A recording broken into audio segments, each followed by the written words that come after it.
Hello my dear ladies and gentlemen, எல்லாம் எப்படி இருக்கிறீங்க? என்னாச்சு, ஒரு சுற்றி இழைச்சிட்டிங்க போல. Very good very good. ரைட்டா, எவ்வளோ நாளாச்சு தலைவா உன்னெல்லாம் பார்த்து? கிட்டத்தட்ட 2025 பார்த்தது. அதுவும் 2026 பிறந்து உனக்கு வரத்துக்கு 3 மாதம் ஆச்சா அப்படின்னு நீங்கள் கேட்கறதுலாம் எனக்கு புரியுது. என்ன பண்ணுறது, மன உளைச்சலுக்கு ஆளாக்குறாங்கங்க. ஒரு நிம்மதியாக இருக்க மாட்டேங்குது மனுஷனுக்கு. இந்த பாட்காஸ்ட் ஆரம்பித்ததுலேருந்து பண்ணு வேணும் ஜாமு வேணும் கொண்டுடுவேன் ஒன்று. இப்போவே அன்ஃபாலோ பண்ணிட்டு போயிடுவேன். புரியுது, நீங்கள் சொல்ல வரது எல்லாமே புரியுதுங்க. இனிமே பாட்காஸ்ட் ரெகுலராக போடுறேங்க, கவலைப்படாதீங்க. இனிமே உங்கள் என்டர்டெயின்மெண்ட்டுக்கு நான் இருக்கிறேன். ஸோ கவலையே படாதீங்க. ஸோ வாரம் 6ஆம் வாரமாக நம்ம ஷோவை ஆரம்பிக்கிறோம். ஓகே, ஸோ இப்போவே ஆல்ரெடி ரொம்ப லேட் ஆயிடுச்சு. இன்றைக்கி ஷோவை சீக்கிரம் ஆரம்பிக்கிறோம். ஓகே, நீங்கள் கேட்டுக்கொண்டிருப்பது உங்கள் இழகரி. நான் உங்கள் டாக்டர் ஹரிஹரன் ஸ்ரீ. வாங்காடியோக்குள்ள பல்லாம்.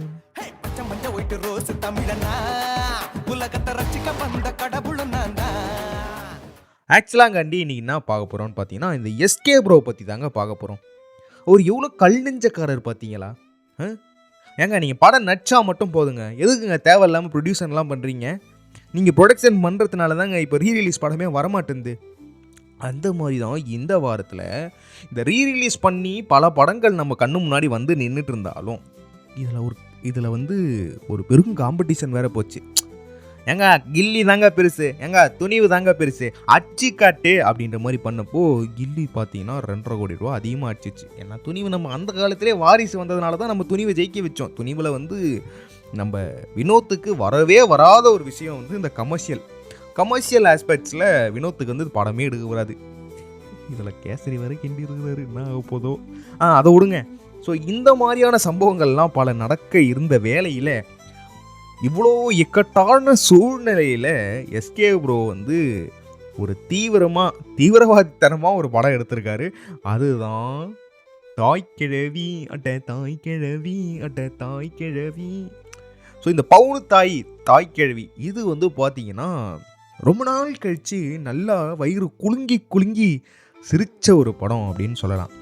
இதோட அண்ணே நூல் தெரியுது அப்படின்ற மாதிரி, அண்ணே நீங்கள் கமல் ஃபேன்னு பச்சையாக தெரியுது அப்படின்ற மாதிரி கமலுக்கான ஒரு ஃபேன் பாய் சம்பவம் சூப்பராக இருக்குங்க. சீரியஸாக சொல்கிறேன். இந்த இன்டர்மிஷன் சீன்லாம் வரும்பொழுது இந்த படம் நீங்கள் ஃபோனில் பார்த்தீங்கன்னா நல்லாவே இருக்காதுங்க. சீரியஸாக சொல்கிறேன். ஒரு கும்பலாக ஒரு ஃப்ரெண்ட்ஸ் எல்லாம் சேர்ந்து தேட்டருக்கு போய் உக்காந்து ரசிக்கிற ஒரு படமாக நீங்கள் பார்க்கலாம். இது ஃபேமிலி ஆடியன்ஸையுமே நல்லா செம்மையாக கவர் பண்ணியிருக்கு. அதுவும் குறிப்பாக பெண்களை பயங்கரமாக கவர் பண்ணியிருக்காங்கங்க. டேரக்டர் சும்மா கிடையாது. யார் தலைவா கலக்கிட்ட அந்த மாதிரி படத்தில் என்னண்ணே வேற மாதிரி இருக்குது, அந்த மாதிரி இருக்கேண்ணே, அந்த மாதிரி பண்ணி வச்சிருக்கிறாரு. ஸோ இப்படிப்பட்ட ஒரு படத்தை பற்றி தான் இனி பேசலாம் அப்படின்னு ஆசைப்பட்டேன். ஸோ இன்றைக்கி நம்ம பார்க்க போகிறது தாய்க்கிழவியோட ரிவ்யூ. ஸோ படத்தோட ஸ்டார்டிங்லேயே ஒரு கிழவியை காட்டுறாங்க. இந்த கிழவியை வச்சு மக்கள் எவ்வளோ கடுப்பாகிறாங்கன்றத காட்டுறாங்க. ராதிகா மேம், நான் உங்களை சொல்ல கேரக்டர் பவுன் தாய் தான் சொல்கிறேன். சீரியஸாகவே ராதிகா மேமை அடுத்த கமலஹாசன்னே சொல்லலாம். அந்த மேக்கப்பு என்னங்க, அது 4 மணி நேரம் ஆகுமாங்க. இது மட்டும் இல்லாமல் ராதிகா மேமுக்கு ஆல்ரெடி கிளாஸ்ட்ரோஃபோபியா இருக்கான். ஸோ அவங்களுக்கு ஒரு க்ளோஸ்டு சர்ஃபேஸை பார்த்தாலே ஒரு பயம் வர ஆரம்பிக்குமா. அந்த மேக்கப்பில் கிட்டத்தட்ட இந்த பிளாஸ்டர் ஆஃப் பாரிஸை போட்டு ரொம்ப நேரமாக அதே மாதிரி இருக்கணுமா. அதுக்கப்புறமா அந்த மேக்கப்பில் அங்கங்கே ஒட்டல் பிட்டல்ன்ற மாதிரி சொருவி வச்சு அந்த மேக்கப் ரெடி பண்ணுறாங்க. அதை பண்ணுறதுக்கே ஒரு கிட்டத்தட்ட 4 to 5 hours ஆகுமா. தினமும் பண்ணுவாங்க போல் அந்த பிளாஸ்டர் ஆஃப் பாரிஸ்லாம் வச்சு. ஸோ அதை பார்த்தா யாருமா நீ, எப்படிம்மா இவ்வளோ கஷ்டப்பட்டுருக்க அந்த மாதிரி தோணுச்சு. அந்த கேரக்டருக்கு இவ்வளோ மேக்கப் போட்டு இவ்வளோ பண்ணி கடைசியில் படம் கேவலமாக இருந்ததுன்னா எதுக்கு இது தேவையில்லாத அணி அப்படின்ற மாதிரி பேசிடுவாங்க இல்லையா. ஆனால் அந்த மாதிரி ஒரு இடத்துல கூட ஃபீல் பண்ண விடாமல் அந்த படத்தை அழகாக மூவ் பண்ணி கொண்டு போயிருக்காங்க. படம் ஆரம்பித்த கொஞ்சம் சீன்லேயே அந்த அம்மாவுக்கு ஸ்ட்ரோக் வந்த மாதிரி காட்டிடுறாங்க. ஸோ அந்த அம்மாவுக்கு ஸ்ட்ரோக் ஊர் மக்கள் எல்லாம் பட்டாசு வெடித்து பயங்கரமாக சந்தோஷமாக கொண்டாடுறாங்க. இதில் சாய்குட்டன் ஆக்சுவலாக அவர் கருப்பசாமியோட பக்தர். அவர் போயிட்டு கருப்பசாமி கிட்ட கேட்பார், ஏண்டா கருப்பா உனக்கு கண்ணே இல்லையா, அந்த பொம்பளை இவ்வளோ நாள் வச்சிருக்க, அந்த பையனை மட்டும் சீக்கிரமாக கூப்பிட்டுக்கிட்ட, பவுனு தாய் மேலே மட்டும் உனக்கு என்ன அவ்வளோ பாசம் அப்படின்ற மாதிரி போயிட்டு அவரோட கான்போ வைப்பார் பாருங்க. இந்த கருப்பு வயசு சாய்குட்டன் வேற மாதிரியான கான்போ. கடைசியாக சாய்குட்டன் வந்து கருப்பனை எப்படி பயமுத்துவார்னா, கருப்பா நான் பார்த்துக்கிட்டே இருக்கேன், நீ காண்டி வந்து அந்த பொம்பளைய இன்னைக்கு நைட்டே தூக்கலைன்னா நான் இப்போவே சாய்பாபாவுக்கு மாறிடுவேன், இப்போ என் பேரை சாய்குட்டன்னு மாற்றிப்பேன் அப்படின்ற மாதிரி கருப்பனே மிரட்டுவாப்புல. ஏங்க யாருங்க நீங்கள் கருப்பனையே போட்டு மிரட்டுறீங்களே, பெரிய ஆளத்தான் இருப்பீங்க போலையே அப்படின்ற மாதிரி வந்து ஒரு தரமான ஒரு சம்பவமாக அந்த இடத்துல இருந்தது. இதுக்கு மேலே நம்ம பாராட்ட வேண்டிய ஒரு கேரக்டர்னா சிங்கம்புலி அண்ணன். அண்ணன் யாருன்னு நீ, அண்ணன் வந்து ஒரு வேற லெவலான கமல் ஃபேன். ஸோ படம் ஆரம்பித்ததுலேருந்து படம் முடிகிற வரைக்கும் அண்ணனோட வண்டி தாங்க எங்கள் அல்டிமேட்டு. அவர் வண்டியில் என்ன பாட்டு வரப்போகுதுன்னு அப்படியே காத்துன்னு இருப்போம். இதுக்கு நடுவில் பவுனு தாய்க்கு பேரனா ஒரு பையன், அவன் தூக்கி சாப்பிட்டு போயிட்டாப்புல, என்னங்க அப்படி பண்ணி வச்சிருக்கிறீங்க அப்படின்ற மாதிரி. அதில் செல்வின்னு ஒரு பொண்ணோட கேரக்டர் இருக்கும். ஆஹா சேலையில் பார்க்க ஸ்ரீதேவி கணக்கால இருக்கா அப்படின்ற மாதிரி அவனோட பெரிய பொண்ணாக தான் தெரியும். ஆனாலும் அந்த குட்டி பையன் பண்ணுற சம்பவங்கள்லாம் வந்து சூப்பராக இருக்கும். அவளுக்கு பிடிக்குன்னு சொல்லி கரெக்டாக குஷி பாட்டு போடவும், கருப்பங்கோயிலில் ஏற்றிருக்க அந்த விளக்கு அணையக்கூடாதுன்னு கரெக்டாக வந்து பாலசரவணனும் அந்த சாய்குட்டனும் ஓடி வரவும், அந்த சீன் வந்து ரொம்ப அழகாக இருந்தது. ஆஹா எவ்வளோ நாள் ஆச்சு தலைவா அவனெல்லாம் பார்த்து. எங்க குஷியெல்லாம் ரீரிலீஸ் பண்ணி போட்டுட்டு இருக்காங்க, இங்கே பாருங்கள் ஒருத்தர் படத்தையே ரீரிலீஸ் பண்ணி வச்சுருக்கான், படம் ஃபுல்லாகவே ரீரிலீஸ் சீன் தாங்க இருக்குன்ற மாதிரி அந்த ஒரு சீனு. அதே மாதிரி இன்டர்மிஷனில் வர விஸ்வரூபம் சீனு, செம்மையாக பண்ணியிருக்கையா, வேறு லெவலில் இருந்துச்சு. அது ரொம்ப இன்ட்ரெஸ்டிங்கான சீனு, ரொம்ப முக்கியமான சீனு, என்னென்னமோ பேசுகிறாங்க. அந்த இடத்துல வரக்கூடிய அந்த ஒரு அமைப்பு வந்து நல்லா இருந்தது. ஆனால் படத்தோட ஃப்ரேமில் அங்கங்கே பார்க்கும்போது என்னென்ன ஓமந்திர வாட வருது அப்படின்ற மாதிரி அங்கங்கே பார்த்தீங்கன்னா கடைசி விவசாயியோட ஃப்ரேம் வந்தது.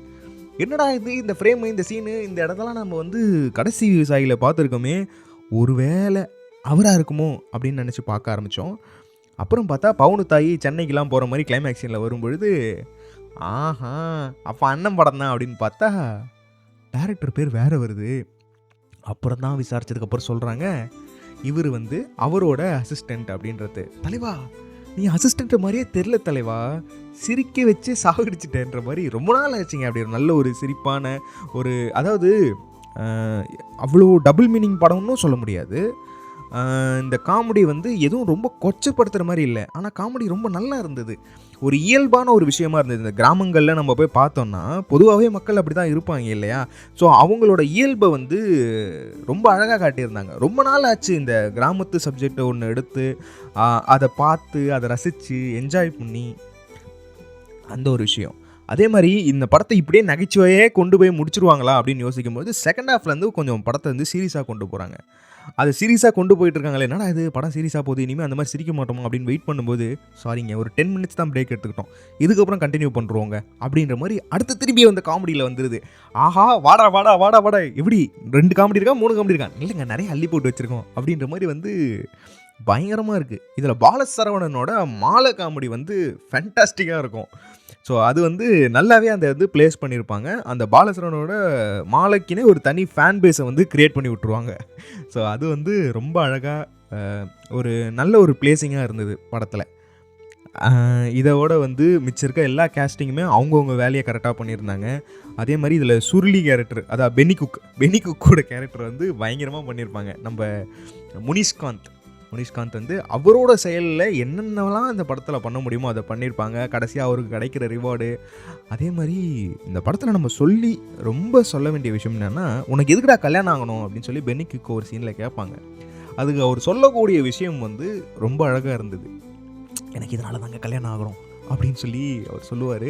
அது சொல்லும்போது உண்மையிலேங்க நம்புங்க, ஏன்னா நானுமே வந்து ஃபீல் பண்ணேன். அந்த மாதிரி நல்லா இருந்தது அந்த சீன் எஸ்பெஷலி. ஸோ இப்படி வந்து படத்தில் வந்து ஒட்டுமொத்த ஃபேமிலி சப்ஜெக்டையும் வந்து தூக்கி போட்டு வந்துருக்குறாங்க. ஸோ இந்த டேரக்டர்கிட்டேருந்து அடுத்து ஒரு படம் வருது செய்யோன் அப்படின்றது சொல்லும் பொழுது, சும்மாவையா தூக்கி கொடுத்துருப்பாங்க. கமலஹாசன் இதில் கொடுக்குறாங்கன்னா சும்மா கொடுப்பாங்களா, நல்ல டேலண்டடான பையங்க, வெரி குட் ராவா கை கொடு அப்படின்ற மாதிரி படம் இருந்தது. ஸோ இது வரைக்கும் யாராவது வந்து தாய்க்கிழவி படத்தை தேட்டரில் பார்க்கலை அப்படின்ற ஒரு ஃபீலிங்கில் இருந்தீங்கன்னா தயவு செஞ்சு குடும்பத்தோடு சேர்ந்து அந்த படத்தை பாருங்கள். அப்படி இல்லைன்னா கொஞ்ச நாள் வெயிட் பண்ணுங்கள், ஓடிடியில் வந்துடும். படத்தை போட்டு வச்சுட்டு குடும்பமாக பாருங்கள். தயவு செஞ்சு தனியாக மட்டும் இந்த படத்தை பார்த்துறாதீங்க. மற்றும் ஒரு சுவாரஸ்யமான ஆடியோவில் அடுத்த ஆடியோலையாவது கண்டென்ட்டோடு வரேன். கண்டென்ட்டோட உங்களை சந்திக்கிறேன். ஸோ இவ்வளோ நாள் ஆயிடுச்சே, ஏதாவது ஒன்று போடுமேன்னு யோசிச்சப்போ தான் தாய்க்கிழவி அம்பாலா வந்து எனக்கு கண்ணு கொடுத்துட்டா, கையை கொடுத்துட்டா. ஸோ மற்றும் ஒரு சுவாரஸ்யமான ஆடியோவில் உங்கள் காதுகளை கிழிக்கிறதுக்காக நான் ஓடி வந்துக்கிட்டு இருக்கேன். வருஷம் போய் சொல்கிறாங்க சுவாரஸ்யமான ஆடியோ சுவாரஸ்யமான ஆடியோன்னு. ஒரு நாளாவது சுவாரஸ்யமாக போட்டிருக்கியாடா?